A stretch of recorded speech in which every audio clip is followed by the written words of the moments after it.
Hola, mi nombre es Luis Oviedo y junto con el equipo conformado por mi esposa Patti Guerrero y los hermanos Sonia López y Alfredo López, estaremos hablando de las virtudes de la Iglesia medieval y desaciertos de la Iglesia reformada. La Edad Media se ubica entre el año 798 y el 1517 de nuestra era.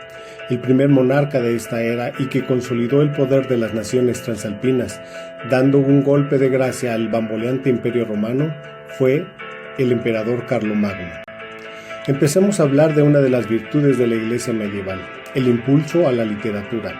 Los monarcas que precedieron inmediatamente a Carlomagno eran bárbaros de origen y no apreciaban por consiguiente los tesoros de la literatura clásica.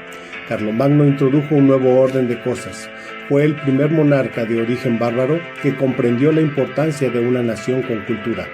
A pesar de que no era un hombre culto, vio que la prosperidad de todos sus dominios dependía de la educación de las masas. Carlomagno encargó a su consejero, Alcuino de York, todo lo concerniente a la literatura. Le pidió que estableciera escuelas y lo tuviera siempre al tanto de la educación de sus súbditos. La escuela palatina fue parte del plan de hacer renacer la cultura para fortalecer su imperio y pronto se convirtió en el centro educativo más renombrado de esa época. A fin de que circularan las Santas Escrituras, los monjes se ocupaban asiduamente de hacer de ellas copias a mano y en distribuirlas en las escuelas. Con el tiempo, un gran número de individuos y de familias poseían su propia Biblia. Es durante este periodo que se hacen las primeras traducciones de los textos latinos a lenguas romances. Para el año 1450, el impresor Johann Gutenberg perfeccionó el uso de tipos móviles. En el año 1456 fue publicada la llamada Biblia Gutenberg, traducida al alemán, la cual impulsó la reforma protestante en Alemania. El Señor Jesús dijo en Mateo 24:35, «El cielo y la tierra pasarán, pero mis palabras no pasarán».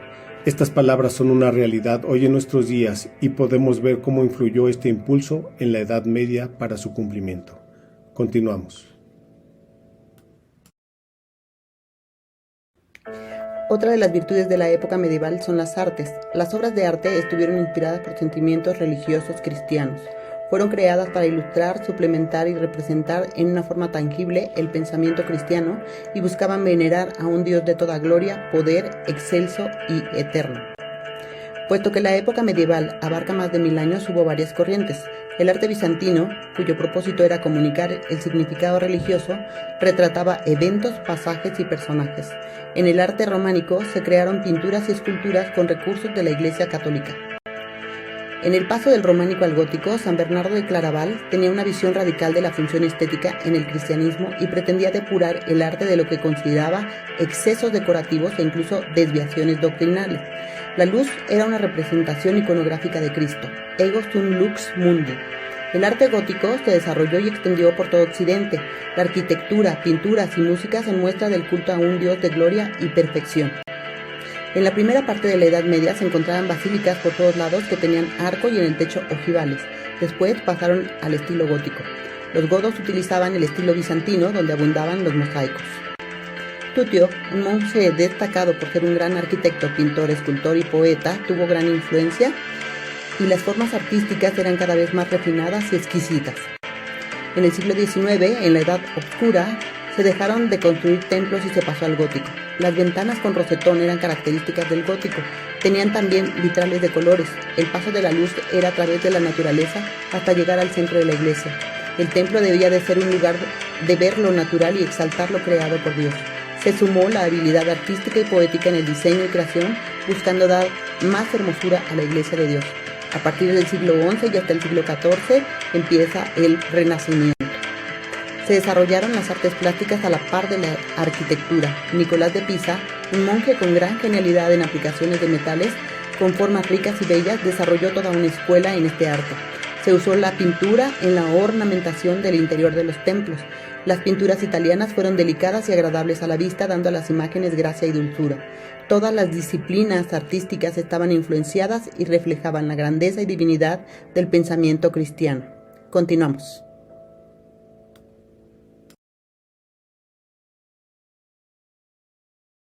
Un gran desacierto de la Reforma fue haber intentado mezclar los asuntos religiosos con los políticos.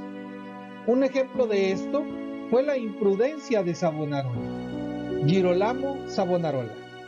Él fue un fraile dominico radicado en la ciudad de Florencia, Italia.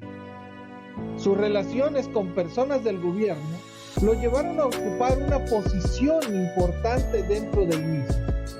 Desde ahí, gestionó el cambio de la Constitución y de diversas leyes que emanaban en ese momento.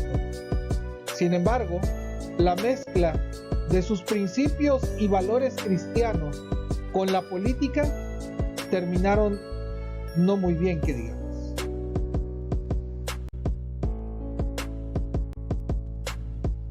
Cristo, en Mateo 22:21, nos deja el siguiente consejo.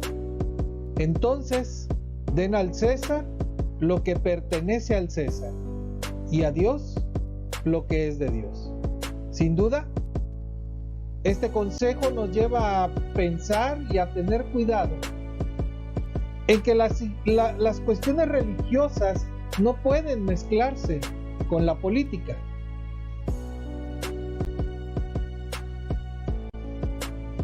Es importante evitar cometer la imprudencia de mezclar las doctrinas religiosas con el proselitismo político. Tenemos que tener cuidado hoy en la actualidad de mezclar nuestra fe, nuestros dogmas, con un proselitismo que no nos va a llevar a ningún lado. Pero también es nuestra responsabilidad como cristianos, como seguidores de Cristo, mostrar el amor que Él tuvo, compartiendo los principios y valores que Él nos enseñó.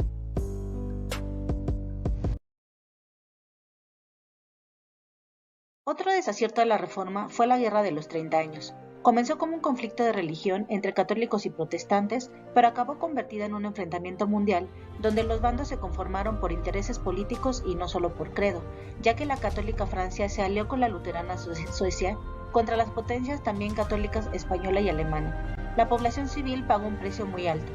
En su historia canónica, La Guerra de los 30 años, una tragedia europea, que ha publicado este año por primera vez en castellano Despertaferro, el investigador británico Peter H. Wilson sostiene que ha sido el conflicto más mortífero de la historia de Europa.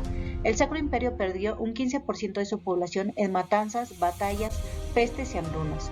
La antigua Unión Soviética fue el país que sufrió más bajas durante la Segunda Guerra Mundial, con la pérdida de un 12% de sus habitantes. La historiadora de la Universidad de Friburgo, Claire Gantés, experta en el siglo XVII, lo expresó así: la violencia de la Guerra de los 30 años marcó profundamente a sus contemporáneos, dejó heridas en los cuerpos, pero también en las almas. Aquella contienda conserva el carácter de trauma colectivo en algunas naciones, forma parte de la identidad nacional.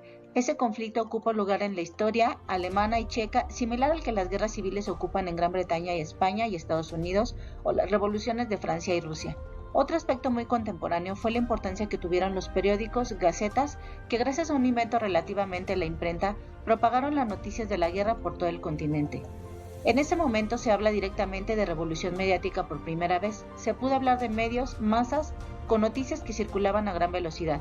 Sin embargo, esta guerra cambió para siempre Europa, sobre todo por la forma en que acabó, sin vencedores claros, pero con un acuerdo de paz, la Paz de Westfalia, negociado durante 5 años en las ciudades de Osnabrück y Münster y firmado definitivamente el 24 de octubre de 1648.